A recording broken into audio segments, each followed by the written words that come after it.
Hey, it's my first Saramonic review, and for this we're checking out the Saramonic Ultra. Now, there's a lot to get into in this video for sure, including some concerns I have after some of my dealings with the company, but let me just say this. Saramonic sent me this for review, but the review is my own, and they have zero input, and they will not be seeing this before it goes live. Period. And with that out of the way, let's start with the build quality. Now, this is something that kind of took me by surprise. The last time I did anything with a Saramonic lav style product, it didn't feel this hefty or solid. Let's just say that this case won't knock over easily. And when you open it up, you'll notice the latch of the case is magnetic, which is kind of a nice choice. You can see when it is open, you have the two transmitters on either side with the receiver in the middle. And then above that, there's two different types of tips. One is USB and one is Lightning. Now, these hook up to the receiver and make it a nice compact interface for a phone. That is a very cool add-on. Now, the only concern I can see with these things is them getting lost. Now, I've more than once dropped it and heard it skitter away on my studio floor. I would love to know if these can be replaced. I do, however, like the idea that these connect to your phone without any extra cables. It's actually quite innovative. Perhaps it would be less of a worry if it was built in. Now, the interface on the receiver looks deceptively simple. Now, that scroll wheel also works as a button, and the screen allows you to navigate through the menus via touch. The only other button on the unit is this one, and perhaps the most important button of them all. Its only use is to lock your screen, and that is something you really want to do with this thing. Several times I've found myself rather deep in the menus accidentally just from handling it without the screen lock on. As for that aforementioned scroll wheel, it does feel good and it does its job well enough without feeling like it's going to fall off. Otherwise, the actual feel of the unit itself is okay at best. It is a plastic finish, and on the receiver at least, it doesn't feel all that polished. Now, being plastic isn't the end of the world, as even the Rode Wireless Pro is, but there's a definitive difference in feel between the brands. Now, as for the screen, it's quite good, if not a bit less flashy than the Rode, and it's actually a touch larger as well. But again, there's nothing really making one stand out more than the other. And yes, I mean that even with the touchscreen. A touchscreen this small doesn't exactly make it a better experience either way. Moving on to the Saramonic transmitters, they do have a bit more heft, which does make you feel a little bit better. But that's also a bit of a trade-off. If you're hanging this on your shirt, that extra weight might be a slight issue. However, I did notice that the lighter Rode transmitter actually hangs as much due to its larger size, so perhaps we can call that a tie. The only other thing I can say about this is the case plugs into charge, but there's no data transfer from the case, which is kind of a pity actually, as you gotta plug in the transmitter separately to transfer your files over.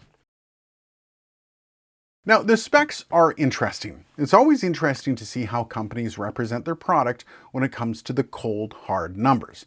And I know a lot of companies keep certain numbers off the sheets. Of the ones I had on my reviewer kit, this thing is up to 32-bit float and 48 kilohertz. The frequency response is 20 hertz to 20 kilohertz, a max SPL of 130 dB, which is crazy high, and a signal-to-noise ratio of 90 dB. The one thing that's missing is the EIN, or the self-noise. And with the signal-to-noise ratio of 90 dB, that's pretty impressive. I'm not sure why the EIN is absent, as that would indicate a decent level of self-noise. All that said, I have no way of confirming these specs, and Julian Krause lives far too far away from me to drop in and get him working, so I guess that's where we're going to leave the specs. So then let's talk about some of the features being touted with this thing. First up is timecode. Now, I don't use timecode, nor do I have this set up to necessitate it, but if that's for you, it's basically the same process with this thing. So if timecode is a deal breaker for you, yay, it's in here. Now, of course, 32-bit float has to be mentioned here, and I still maintain that 32-bit float is almost the bare minimum these days in anything resembling any kind of field recorder. And these, they fit the bill. However, I need to point out that the 32-bit float is not the default on these, and you have to enable it. Of course, it's only available on recorded audio, and on here you only have 8 gigs of space on these things for recordings. That's only about 10 hours of recording if I'm being liberal with it. Now, that does sound like a lot, But when you're on a full day shoot, you might find yourself dumping audio. Not to mention, you don't really want to get close to maxing that out because one of two things are going to happen. It will just stop recording, always a terrifying prospect, or it's going to overlap and record over what was at the beginning. Meaning, unless you're running with all of those 10 hours available, there's always going to be risks there. Next up is the detachable external antenna. Anything that gives you more range is going to be a good thing, obviously, and they're boasting 300 meters of range. Now, we're going to kind of test that out in a bit. I'm not sure if we're going to get all 300 meters in, but who can argue with more range, right? And finally, there's something they're calling clear voice. Now, this is noise cancellation, and we're going to test that in a bit, but they also have a vocal boost, which is an EQ and a compressor for your voice, as well as a low cut and an automatic gain control. Now, all these things can be switched off, but if those are some of the things that you want or need, well, they're here. And finally, they're boasting a max SPL of 130 dB on these things, and that is exceptionally loud. In fact, that is the point of immediate hearing damage and is equivalent to a military jet taking off from an aircraft carrier or a gunshot blast. That is not something I can test, nor would I advise you to be recording in any circumstance that includes 130 dB of sound pressure. Remember, in audio, the most important thing you have is your ears. So if for some weird reason you need to capture a sound at that pressure level, please, for the love of God, wear ear protection. So let's take a look at this, the Saramonic Ultra versus the Rode Wireless Pro. This is the Saramonic Ultra, and this is what it sounds like. I'm going to be placing them in the exact same spot on my shirt so you can kind of get an idea of how they sound. Now we have the Rode Wireless Pro sitting in approximately the same spot as the Saramonic Ultra a few seconds ago. And this is what it sounds like. What do you think of this, the Rode Wireless Pro? This, again, being the Saramonic Ultra. And finally, the Rode Wireless Pro. Let me know what you think. Which one do you like between the Saramonic Ultra and this, the Rode Wireless Pro? Okay, now we have the Saramonic Ultra, but it's going through the lavalier mic. This is the lavalier mic that comes if you purchase it with the 2 extra, which comes out to $299. And this is what it sounds like through the lavalier mic. What do you think? And just to try it out, let's see what it sounds like without the little mic sock on it. This is the Saramonic Lav on my shirt at the approximate space where this thing was actually sitting. What do you think? Okay, and now we have the lav mic that comes along with the Rode Wireless Pro. The lav mic is on my shirt in approximately the same spot that the Saramonic Ultra lav mic was on my shirt. And this is what the Rode lavalier microphone sounds like. What do you think as I go between them? So we have the receiver. I'm going to start walking away and I'm going to start talking. That school way back there is less than 300 meters away. I'm going to walk to the end of this street and see how it's doing. By the way, the camera has the high ground, meaning I shouldn't be losing any connection with that receiver. I'm about halfway. This seems like a bit of a ridiculous ask for a camera with a wide angle lens. Is it still working? I can't tell. Okay, we're moving back even more. 300 meters, by the way, is a third of a kilometer almost. A third of a kilometer is really far. I know if you're American, you might not understand that. Okay, let's move back a little bit more. And I think that's about as far away from my camera as I'm comfortable getting, considering nobody is standing with my camera. What do you think? Also, a little bit ridiculous that I'm doing this, no? So right now we have auto gain on, but we also have the noise cancellation on because I want to test this out with some of the traffic. This is basically like a possible, not worst case scenario, but it's still a little bit loud where I'm walking. Okay, it's getting awfully windy out here. This is with the vocal enhancement on.